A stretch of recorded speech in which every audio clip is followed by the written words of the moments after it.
Hello friends, this is প্লাবন and welcome to প্লাবন world. আজ আমি এমন একটি মুভির এক্সপ্লেন করব যাকে বলা হয় সেরাদের সেরা ডিটেকটিভ থ্রিলার মুভি।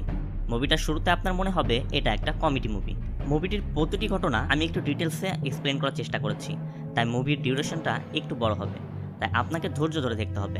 কিন্তু মুভির ডিউরেশন বাড়ার সাথে সাথে আপনি এই মুভির থ্রিলিংয়ে হারিয়ে যাবেন।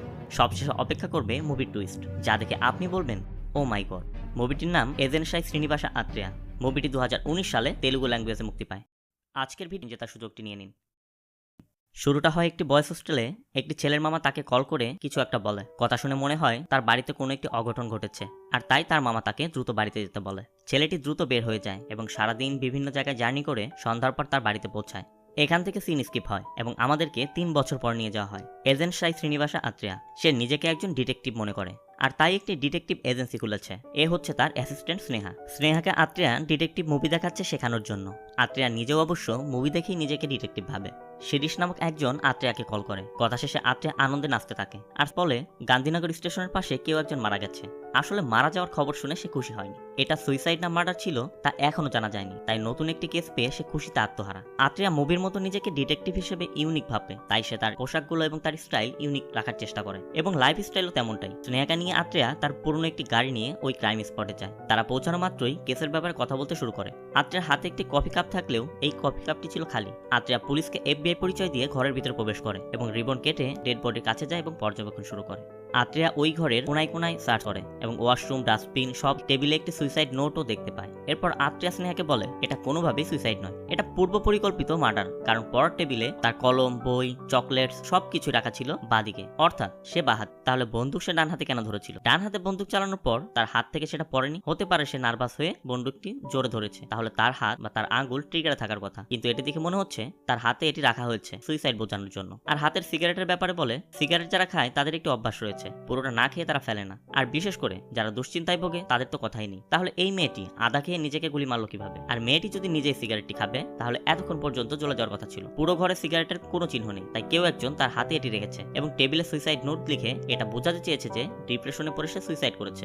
একজন মিডল ক্লাস ফ্যামিলির মেয়ে সুইসাইড করতে হলে তো পাকার সাথে ওড়না বেঁধে নিজেকে শ্বাসরোধে হত্যা করতে পারত, বন্দুক কেনার ঝামেলা কেন করবে? আত্রেয়ার কথা শুনে স্নেহা তাকে বাহবা দিতে থাকে। এরপর পুলিশ আসলে আত্রেয়া পুলিশকে বোঝাতে চায় এটি সুইসাইড নয়, এটি একটি মার্ডার। পুলিশ তখন বলে আমরা এটি অনেক আগে জেনেছি, কারণ মার্ডারার স্বীকার করেছে যে এই মেয়ের বন্ধু টাকার জন্য তাকে হত্যা করেছে। তখন আত্রেয়া পুলিশকে বলে আপনি নিশ্চয়ই ডান্ডা মেরে তাকে স্বীকার করিয়েছেন, কিন্তু আমি কিন্তু ক্রাইম সিন দেখেই এটা বলে দিয়েছি। পুলিশ আত্রেয়াকে বলে আমরা তো কাউকে ডাকিনি, তুই এখানে কিভাবে এলি? আর ওভারকোট হেড দেখে তোকে তো মনে হচ্ছে কোনো একটি ইনভেস্টিগেটর হবে। তখন আত্রেয়া বলে আমি FBI। পুলিশ বলে FBI তো আমেরিকাতে।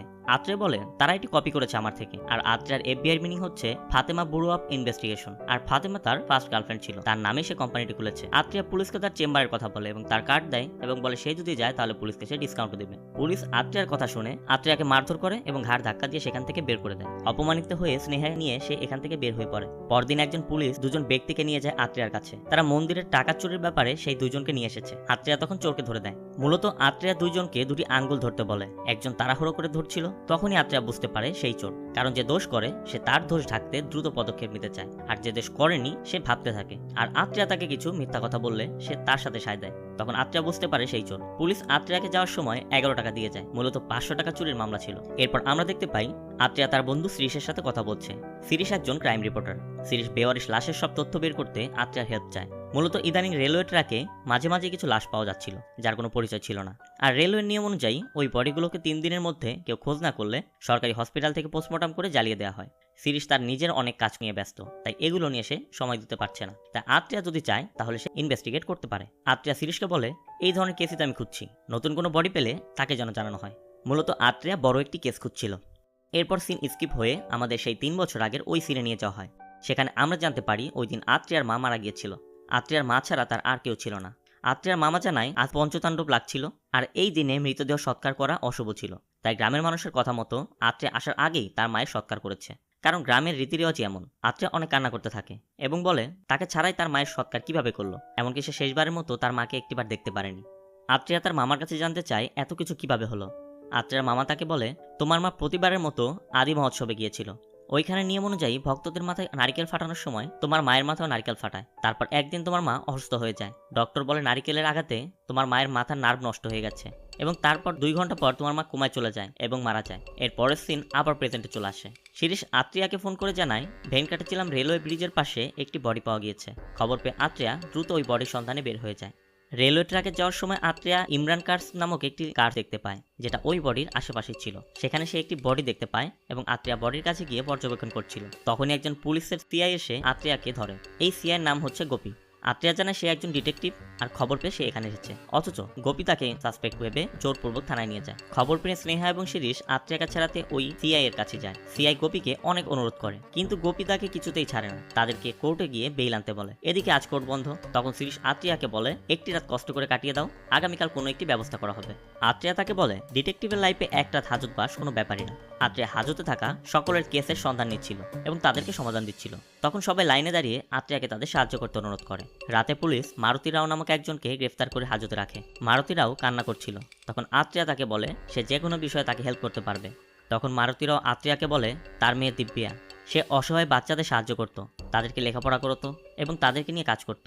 এই মাসের 18 তারিখ সে কাজের জন্য অঙ্গল গিয়েছিল এবং রাত 10টায় সে আমাকে কল করে জানায় বাবা আমার অনেক ভয় লাগছে, ওরা আমাকে মেরে ফেলবে।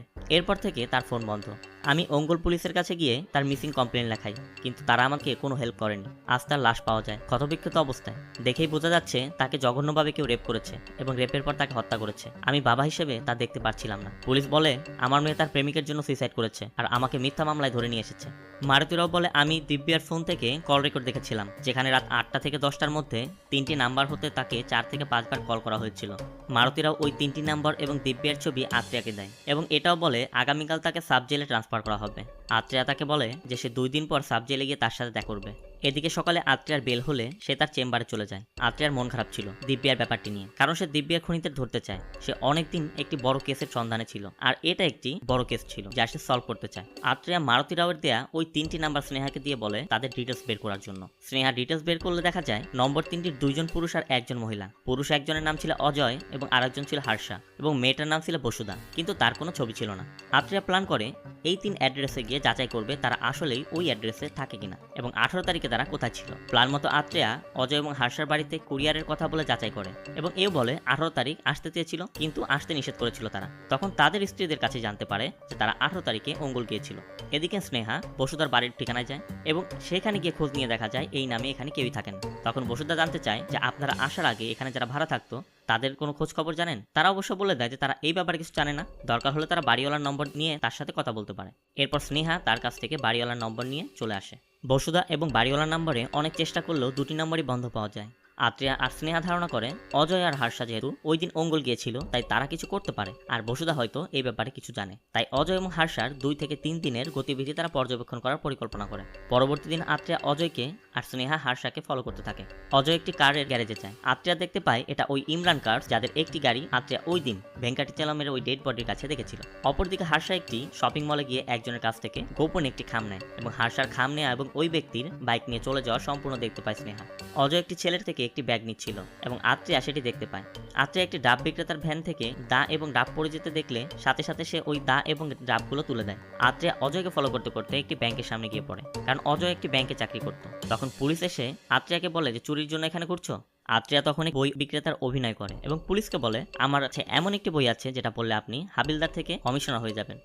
পুলিশ তাকে বলে যে তোমার বই পড়লে যদি এটাই হবে তাহলে তোমার রোদে ঘুরে ঘুরে এই বই বিক্রির দরকার পড়তো না, তোমার বই তুমি পড়ো। অজয় এটিএম বুথ থেকে বের হয়ে একটি সরকারি হসপিটালে যায় এবং মর্গে গিয়ে সে একজনের সাথে কথা বলে এবং কিছুক্ষণ পর বের হয়ে যায়। এদিকে হার্ষা একজনের সাথে গিয়ে ওই রেলওয়ে ট্র্যাকে কিছু একটা খুঁজছিল। দিন শেষে হার্ষা এবং অজয় একটি আইসক্রিম শপে গিয়ে দেখা করে। তারা দুজনই অনেক চিন্তিত ছিল। এদিকে আত্রিয়া এবং স্নেহাও সেখানে পৌঁছে গেছে। আত্রিয়া স্নেহাকে বলে আমার মনে হচ্ছে ভেনকাটিচালাম রেলওয়ে ব্রিজের বডির ব্যাপারে তারা কিছু জানে এবং ওরা এর সাথে কানেক্টেড, ওরা কিছু লুকানোর চেষ্টা করছে। দিব্যা 18 তারিখে অঙ্গল গিয়েছিল, কি কাজে গিয়েছিল সেটাও আমাদের জানতে হবে আর বসুধাকে খুঁজে বের করতে হবে।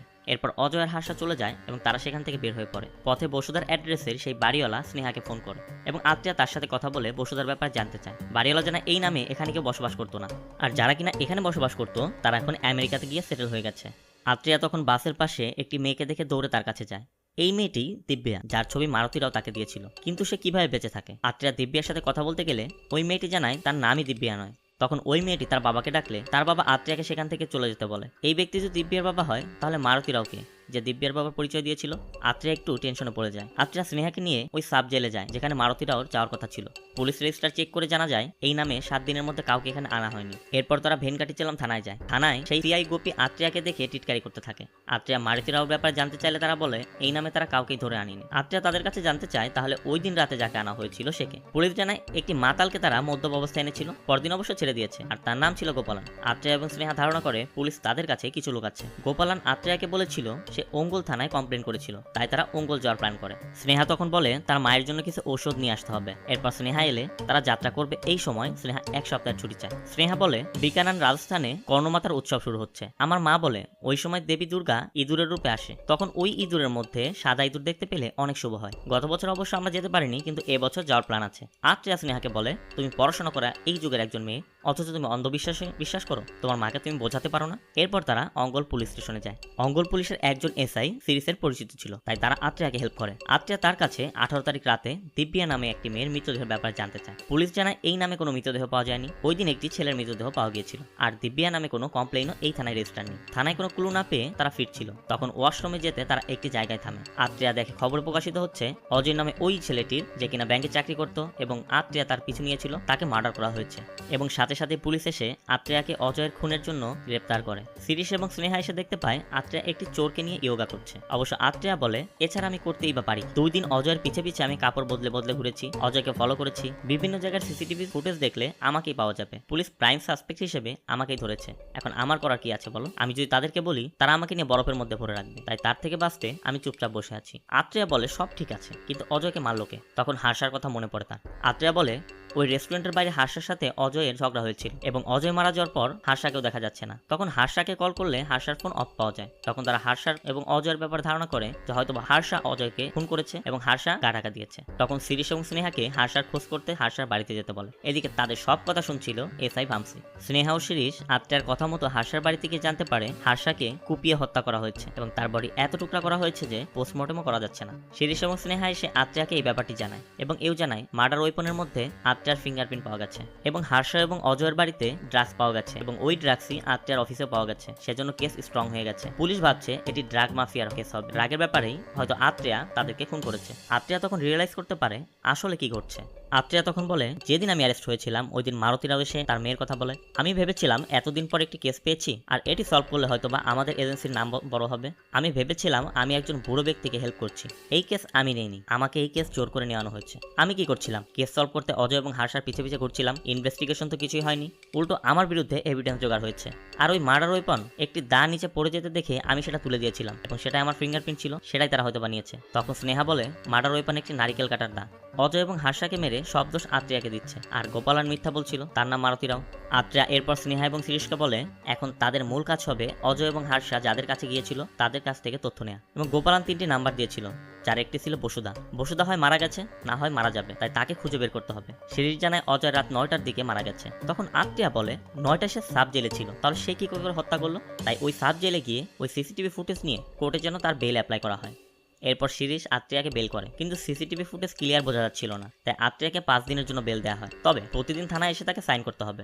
এখানে আমরা একজনকে দেখতে পাই যে আত্রিয়াকে ফলো করছিল। আত্রিয়া ইমরান কার্সে যায়, গিয়ে সে জানতে পারে অজয়ের দিন কি কারণে এসেছিল। অজয় কিছুদিন আগে একটি ট্যাক্সি ভাড়া নিয়েছিল এবং ভুলে কিছু জিনিসপত্র সে রেখে গিয়েছিল ট্যাক্সির মধ্যে। ওই দিন সে সেগুলো নিতে এসেছিল। আরেক জায়গায় জানা যায় ওই সপ্তাহে যত বেওয়ারিশ লাশের খবর প্রকাশ হয়েছিল পত্রিকায়, সেই পত্রিকাগুলো নিতে অজয় তার কাছে গিয়েছিল। এরপর মর্গে গিয়ে জানা যায় অজয় বেওয়ারিশ লাশের পোস্টমর্টম রিপোর্ট নিতে এসেছিল, কিন্তু হসপিটালে ওই বডিগুলোর পোস্টমর্টম ঠিকমতো হতো না। তারা মনমর্জি সাধারণ মৃত্যু দেখিয়ে পোস্টমর্টমের রিপোর্ট দিয়ে দিত এবং তারা এটি অজয়কে দেয়নি, কারণ এটি যদি প্রকাশ হয়ে যায় তাহলে তাদের হসপিটালের প্রবলেম হবে। এদিকে আরেকজন ব্যক্তি জানায় হার্ষা এবং অজয় ক্রিমিনোলজি রেস্টুরেন্ট ছিল, তারা বেওয়ারিশ লাশ নিয়ে তথ্য জোগাড় করছিল এবং ভেনকাটিচেলাম ব্রিজের কাছে বডি দেখে ওই ব্যক্তি তাদেরকে কল করে এখানে আসতে বলেছিল। তখন তাড়াহুড়োর সময় হার্ষা তার বাইকের চাবি ফেলে যায় এবং ওই দিন ওই চাবিটি খুঁজতেই তারা সেখানে গিয়েছিল।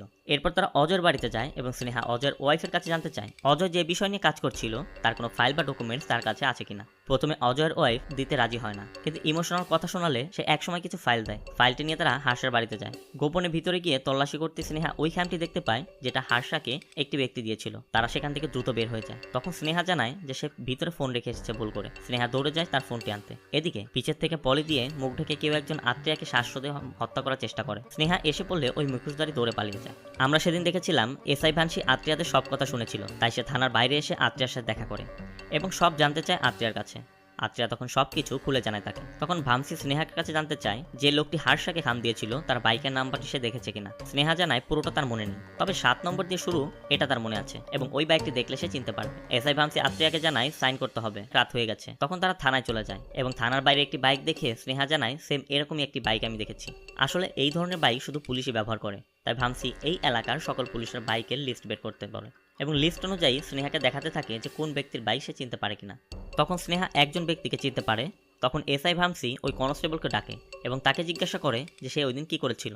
সুরেশ জানায় হার্ষাকে সে ওই দিন আত্মীয়ার নাম ঠিকানা দিয়েছিল, কিন্তু তারা কী কারণে নিয়েছিল সেটি সে জানে না। তখন আত্মীয়া ব্যাপারটি বুঝতে পারে এবং বলে হয়তো হার্ষ আর অজয় আমাকে লাশের কাছে দেখেছিল, তাই আমার অ্যাড্রেস বের করতে চেয়েছিল তারা, হয়তো বা আমার সাথে দেখা করতে। তারা হয়তো কিছু জানতো এবং আমার সাথে সেটা শেয়ার করতে চেয়েছিল, কিন্তু তার আগেই তাদেরকে খুন করা হয়েছে এবং ওদের মার্ডারের দোষ আমার উপর দেওয়া হয়েছে।